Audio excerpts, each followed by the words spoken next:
All right, folks, welcome to Game 2 of this doubleheader as we have a neutral site game here. Harvey High is hosting this triple header. Sorry, I guess I said doubleheader. It is a triple header. Yeah. But Harvey High is hosting, but we now have the Samuel de Champlain Jaguars, fresh off a two-set victory against the hometown Lakers, taking on the Sir James Dunn Academy Algonquins coming from St. Andrews. Yeah, I haven't seen a game with the two of them against one another, but so I can't quite tell you who. Well, actually, I probably could. Yeah, it's an interesting season for single A volleyball this year. There's only actually 3 teams in the South Division: Samuel de Champlain, Sir James Dunn Academy, and Harvey. So these teams are going to get real familiar. They will see each other at a total of 6 different games, or 6 different triple headers this season, 2 in each building. So this is only the first one in Harvey, and we might have some information on how they've done the last time. I heard some very distinct information, just that St. Andrews has usually won, is what I've heard. And I don't know if they have won more, but I'm assuming so. Well, it is still a long season, so anything could happen here in single A. And we'll get started. That is, I can't quite see his number at all, but I think it was Obang who went back for the yes. serve, number 2. It's going to be hit by number 4, being Daigle, which is able to get the point for his team, and he's going to go run back to serve right now. So nice dig on that play from number 10, Chamberlain, for the Algonquins, but unfortunately will not go. Yeah, very strong hit there, and no one able to really get that dig back up either. That's going to be number 4 for the Algonquins, being Will Chamberlain serving. Big hit by Wilson, but I'm pretty sure that goes out of... McIntosh rather, but I'm pretty sure that goes out of bounds, and that's going to be... It did, and if you're just tuning in now, if you missed the first game, Sam Desham did have a bit of trouble finding those red lines. A lot of powerful hits that went just out of bounds, so we'll see if they've calibrated here in the second game. Yeah, most definitely. I think one of their weak points is that they have a lot of good hits, but not a lot of good hits that land in bounds. And we're going to see that issue here with the Algonquins as they hit that ball out of bounds on Samuel de Champlain's side.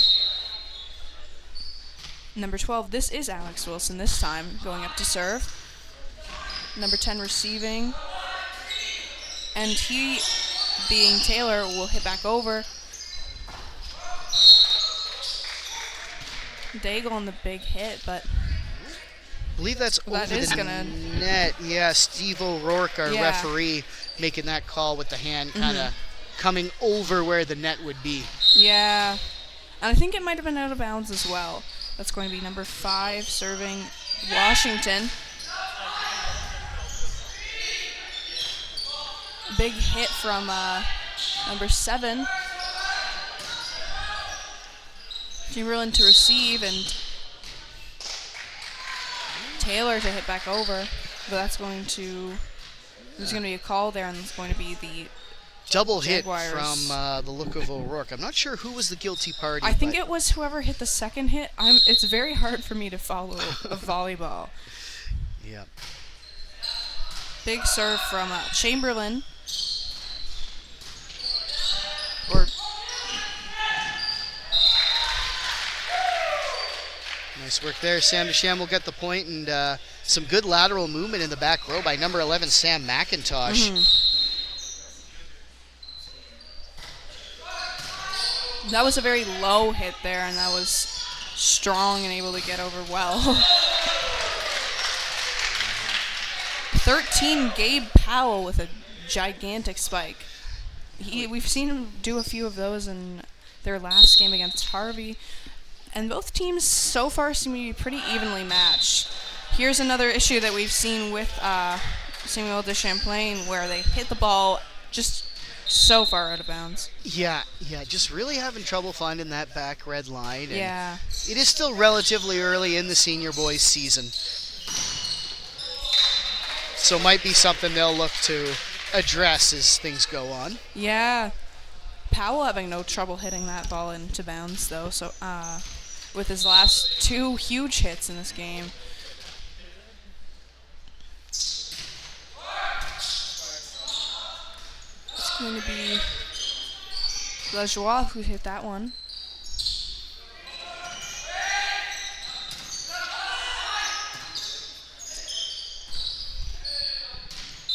Ooh. Big hit from It's a tough break by Realty. McIntosh there. He thought that was going out. And you know what? It looked like it too, yeah. Yeah, it might have been a 50-50 call, but fell just behind him.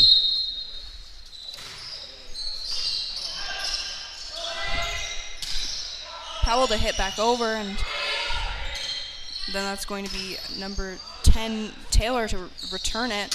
Powell with another big hit, but that's going to go out of bounds. Definitely one of their weaknesses in this game, with their strong hitters like Powell just end up hitting it out of bounds. Fenty on the serve, and Powell on the hit once again. Emilio Rodriguez taking that hit right in the chest. Yeah. He's going to want some ice. There's not much you can really do with that either once it hits you like that. Mm-hmm. Yeah, just hope for a lucky bounce. Cormier on the serve, short serve. And Aubin hitting that over. Solid net front play there by Alec Wilson. Mm-hmm. Wearing number 12 in the orange and blue. Cormier's serving that, and then that's going to go out of bounds off of the hands of Fenty. Yeah.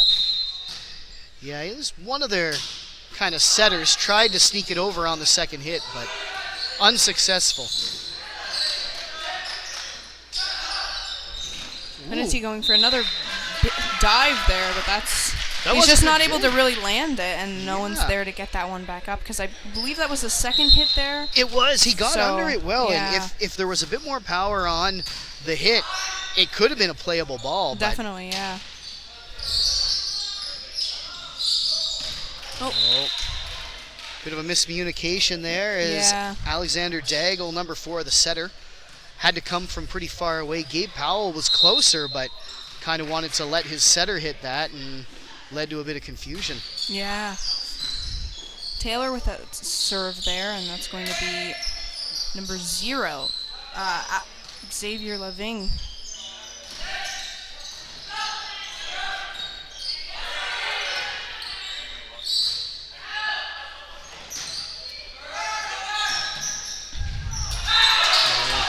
Beautiful hit there from Aubin, who we haven't seen many hits from. Oh my goodness! St. Andrews, yeah. Yeah, St. Andrews yet. Not as much as Sam Duchamp for sure, but showing they have the horses. Yeah. Ooh. Interesting play there.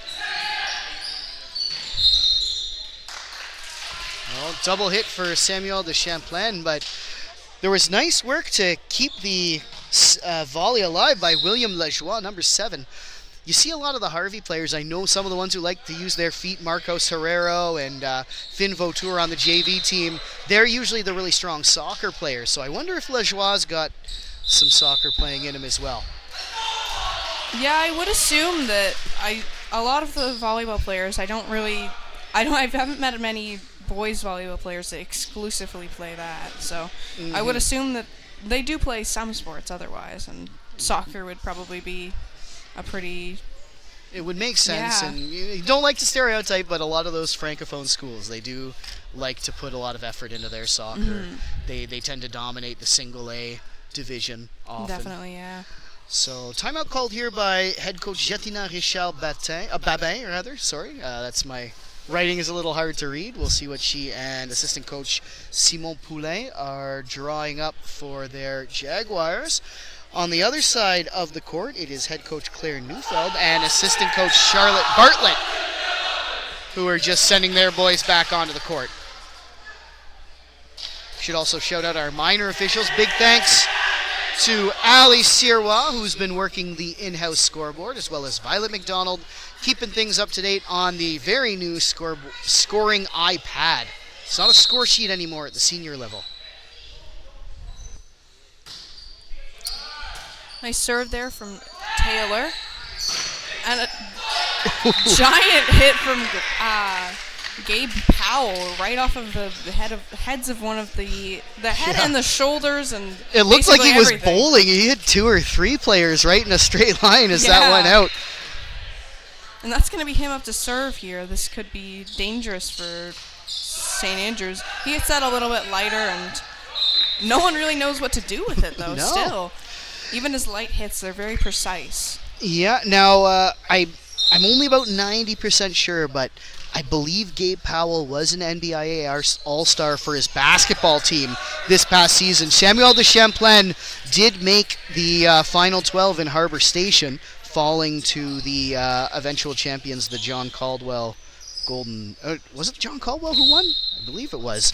Yeah, so Samuel de Champlain and Gabe Powell specifically, strong basketball player, strong athlete, showing he can excel in volleyball as well. Yeah, definitely. If you have any athletic experience whatsoever, you're bound to play volleyball at least decently well. Mm-hmm. Yeah, just things like footwork and reflexes, those kind of universal skills that translate. And arm strength, which we can see here that he has. It would be impressive on the court in basketball as well. Yeah. Ooh. Tough break for the Jags, but Sam McIntosh, again, this time at the front of the net, showing some good reflexes and almost kept that one alive, but just couldn't get the second block. Give me a serve from number 2, I believe. Taylor running in to get that ball, but it's taken by Chamberlain, and he goes for the hit. And after all, and that's going to be St. Andrews' ball after a little bit of confusion there on the Jaguars side. Yeah, that was a nice picked spot by Tyson Washington, wearing number 5. I guess you can kind of tell from this angle, sometimes it's a little higher, but Washington wearing number 5 in the red and white jersey, easily the tallest player on the court for St. Andrews.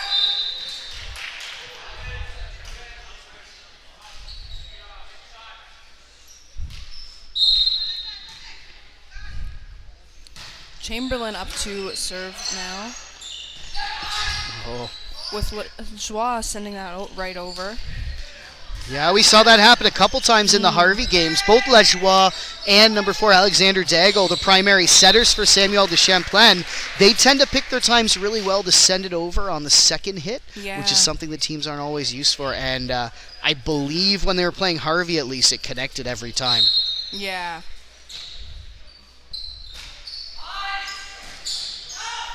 Nice serve there from number 12 being Wilson. Ball's going to be up, and that's going to be tipped over by number 3. He's going to hit that right back over once it's on his side. We see some sort of a tip from Rodriguez, and I believe that they might have hit the net. I'm not sure. I think that's what it was. Yeah, it's a little hard to tell with referee O'Rourke's back to us, but I think his hand moved over towards the net, indicating there was a net touch. Mm-hmm. Powerful serve there from number 5. Washington on St. Andrews' team. And we're going to see him serve once more. Yep. Good close set here as we're all tied up at 15. Basically a new 10-point game. Yeah, both teams have been keeping the pace super well this game, and it's really interesting. One team pulls ahead even slightly, and then the other falls behind and pulls ahead once again, just within like 2 points. Yeah. What you like to see, especially in a neutral site game for us, where we don't necessarily have a rooting interest here. Just want to see some good volleyball, and teams are delivering. McIntosh up to serve. Big hit there from Taylor. And Powell elects to go for a just slight volley over. Still manages to screw up the other team, though, in the long run, as they have to scramble around for the ball. And on that last attempt at a volley over, Yeah, that's number 10. Gentry Taylor was Yeah. trying. He's kind of laughing it off. I think Yeah. he just a mental mistake there as he twisted and tried to send it. Powell.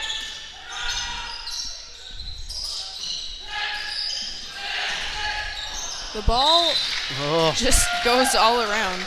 some one-handed scrambles there from Chamberlain and Aubin. Neither one can seal the deal. They kept it alive, but a valiant effort will go unrewarded. McIntosh serve once again. And an attempt at sort of what Powell likes to do quite often from Fenity, but it's just not high enough. There's not enough power in that volley, and it's going to just hit the net. And this time it is Coach Neufeld of the Algonquins calling the timeout. So we'll see her chat with her team. We'd like to take this time to thank our corporate sponsors, Scott Pierce at Remax East Coast Elite Realty and the Little Village Vacation Resort for Dogs. Our sponsors help us to improve the viewing experience and get more students involved in our streams. And if you are interested in becoming a sponsor, please check the video description for our contact information. Thank you.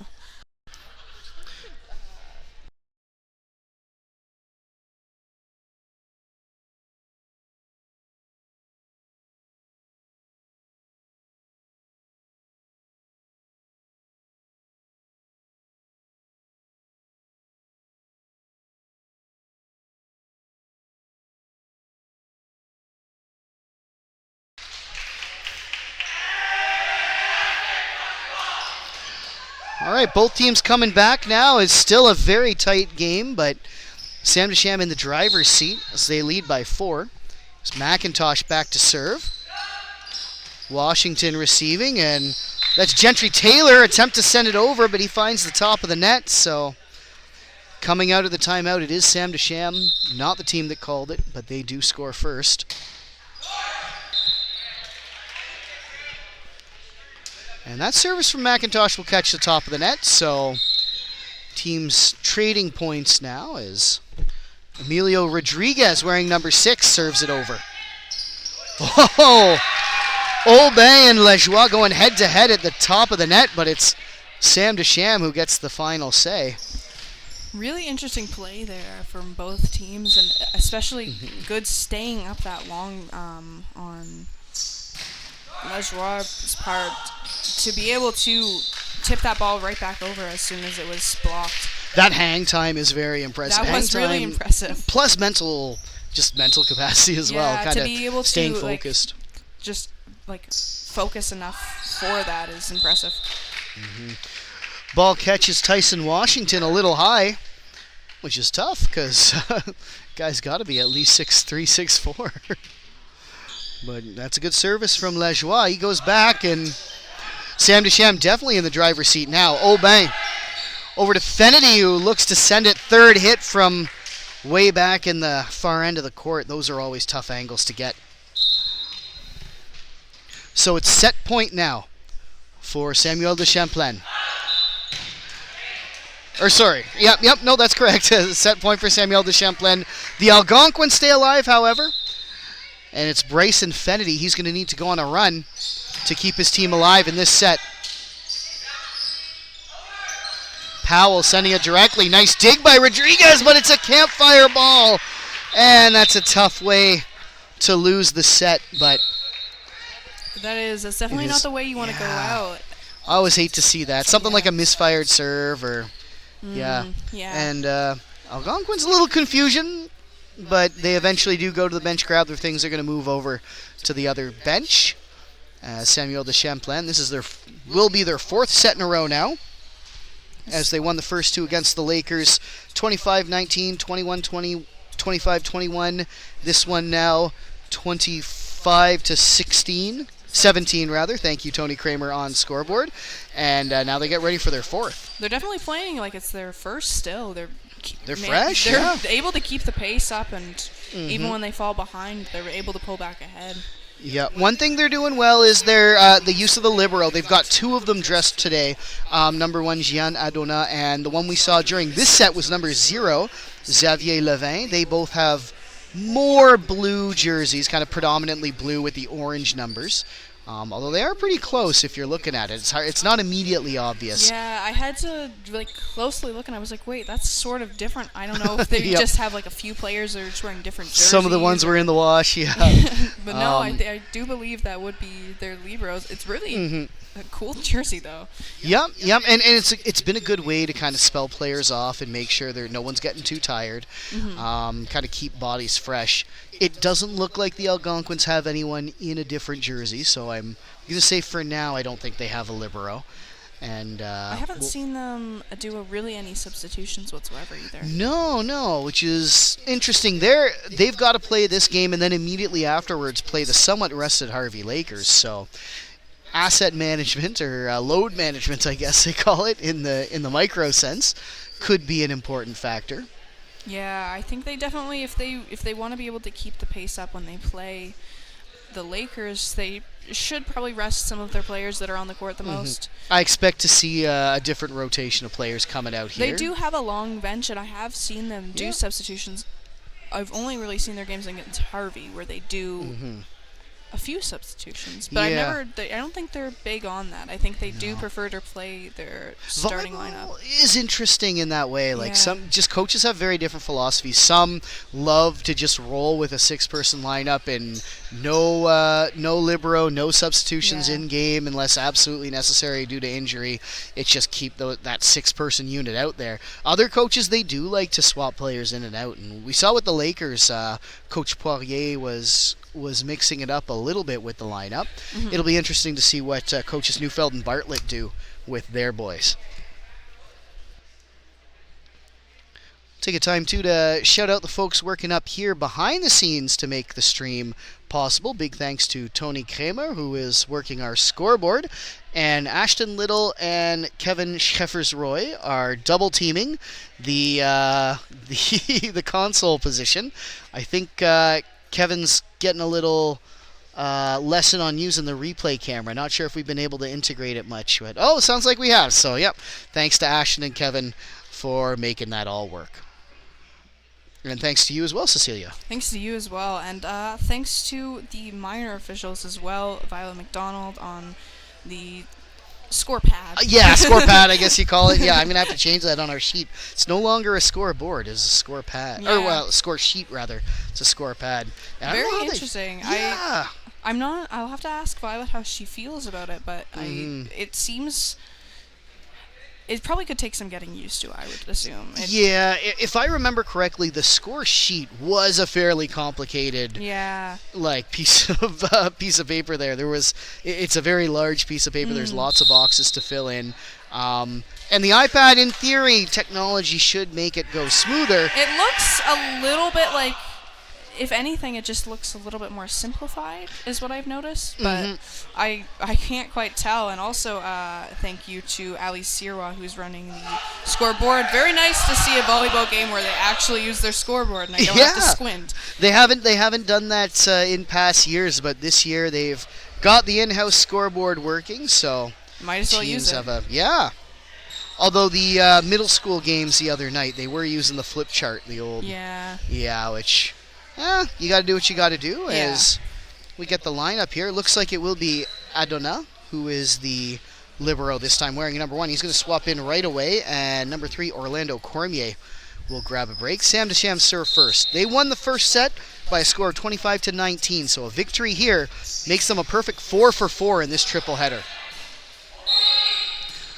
And double hit there. I think that was number 11, Ross Chamberlain, and indeed we are seeing some substitutions made by St. Andrews. Starting Samuel de Champlain out on a good start, and once again, really good start. 2 points in a row. Strong server. He's kind of one of their setters. It's been him and number 4. Or sorry, I checked that. Number 7 is Lajoie. It's Daigle who is the other single digit. Also a strong server, but also one of their setters.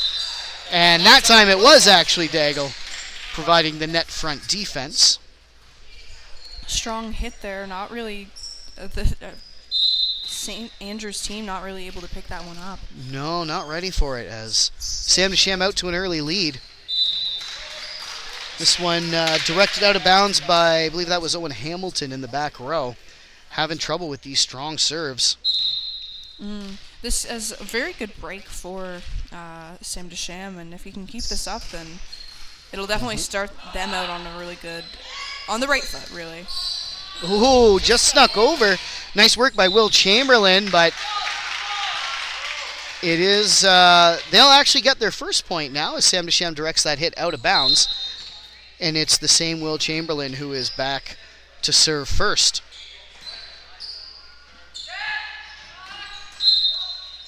Oh, hit there from Alex Wilson must have touched the net as the Algonquins received the point.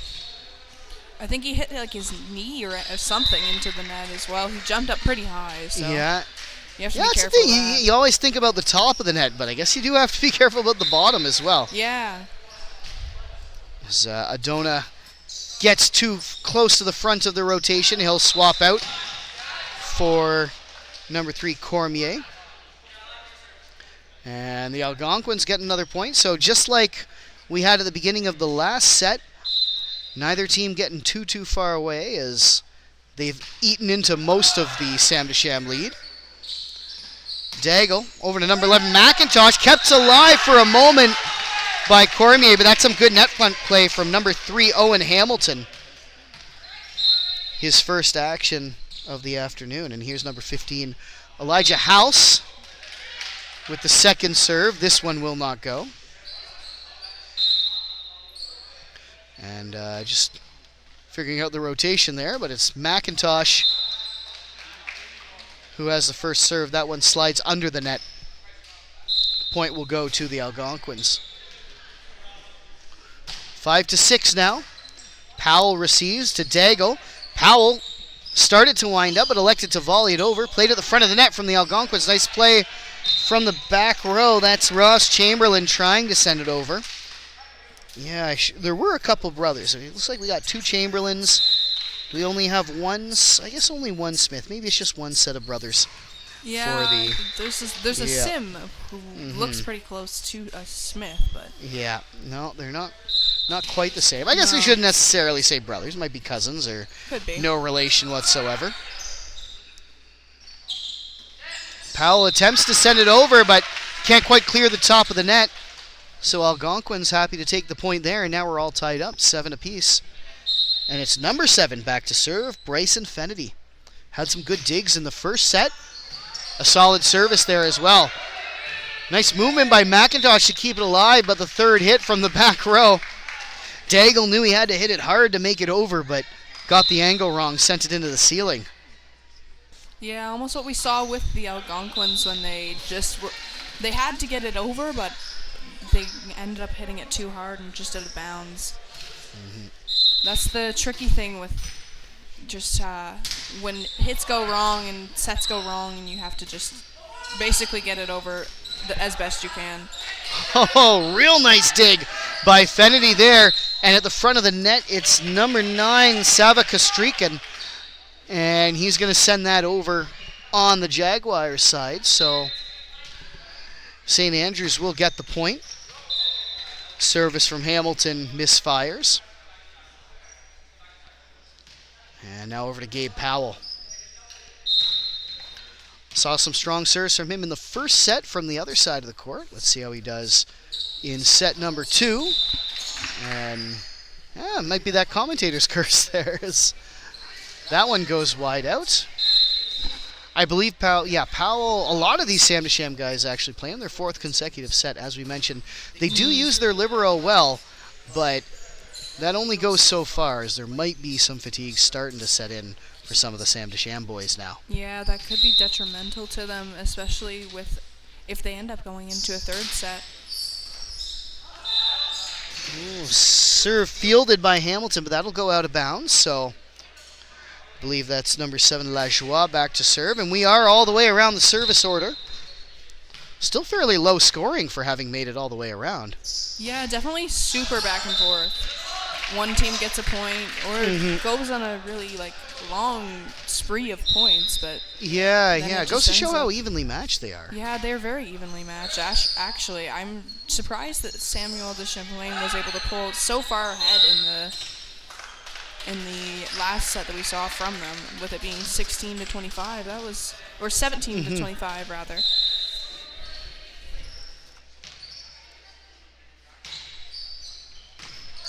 Good service from Wilson. In front of the net, Will Chamberlain. Try to get it to Fennedy, who can't quite power it over. So Alex Wilson will get another serve. Comes again wearing number 12. Kostrykin from the back row sends it directly over. Nice work by Fennedy and Chamberlain at the front of the net for the Algonquins, keeping it alive. Here's Powell from the middle of the back row, and that's touched by House, but sends it the wrong way. No friendly jerseys in the back to bail him out, so Sam Desham will get the point. Kostrykin over to number 11, Ross Chamberlain. Fennedy keeping it alive. Fennedy now volleying over and picks his spot well, gets it right over the blockers. He won't make the same mistake twice. That's a good placement by number 7 in the red jersey. Elijah House back to serve. Sends it high up, but will not clear. The arch it hit was right above his head, so... Yeah. Well, it was high. It didn't really reach its peak where it should have. No, I don't think he hit that where he wanted to. No, you could tell that he was frustrated when he hit. Fielded by Sam Desham. They have a slim lead, but got a little bigger now with that hit from Powell. As he picked a spot well. And gets the ball over to his teammate, Alexander Daigle, back to serve. And that's dead. I guess no one remembers number 2. And here's Daigle again. Fielded well by Hamilton. To Will Chamberlain. Fennedy sends it over, but Adona is there from the libero position. Oh, nice work by Powell. Volleying it gently over, right over the hands of the blocker. And we'll get a substitution now. Gentry Taylor is going to check into the game.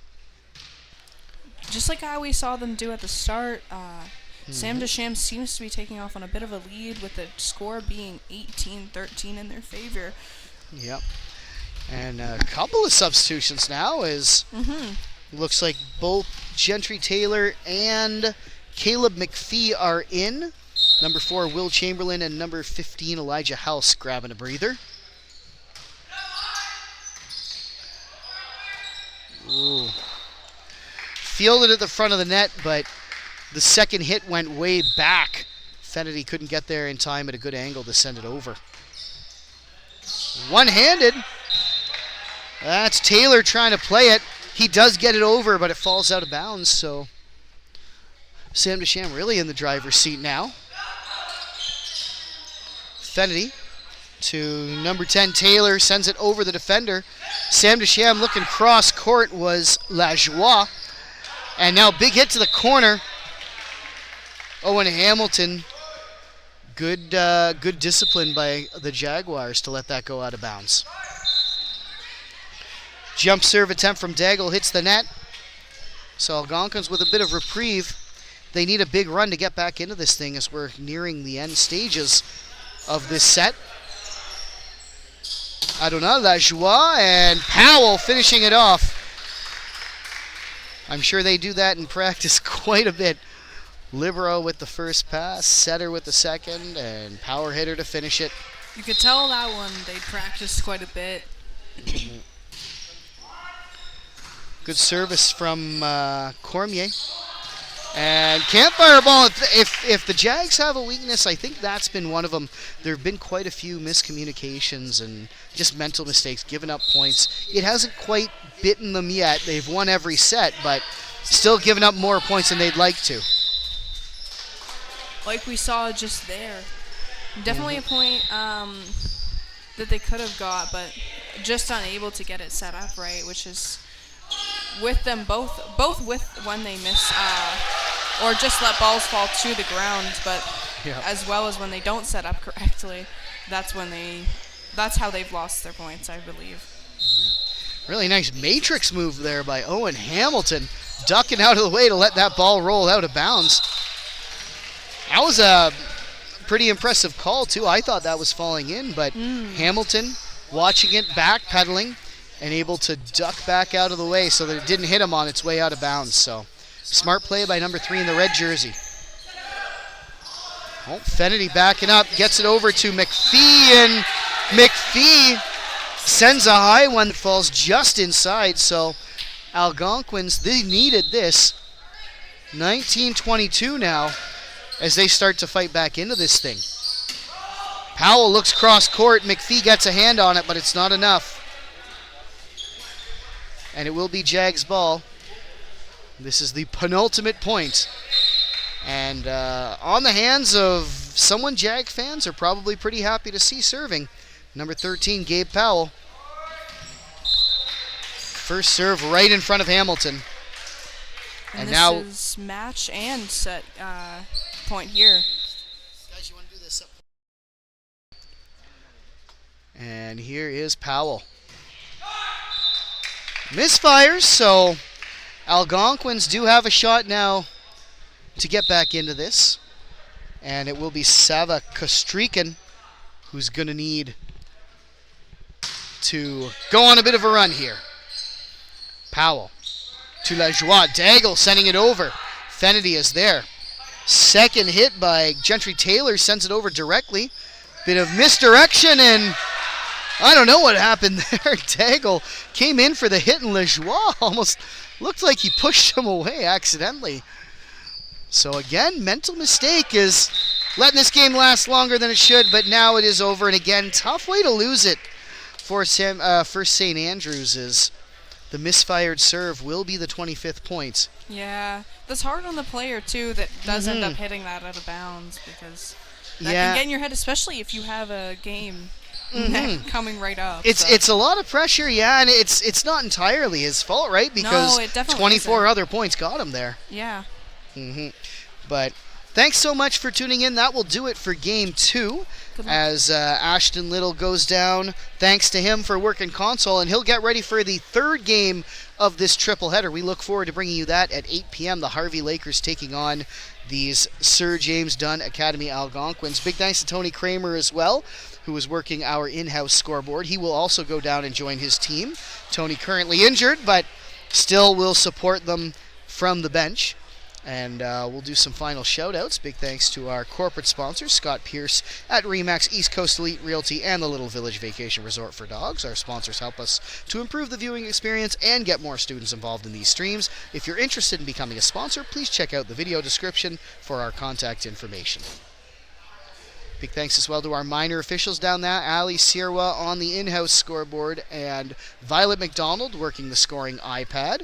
Our referee was Steve O'Rourke, and big thanks to coaches Claire Neufeld and Charlotte Bartlett on the St. Andrews side, and Jatina Richard Babin and Simon Poulain on the Sam Deschamps side. Big thanks as well up here to Kevin Sheffers-Roy and Cecilia Pauley, both of whom were working on this broadcast. And thank you as well. No problem. Happy to do it, and we'll see you at 8 for Game 3.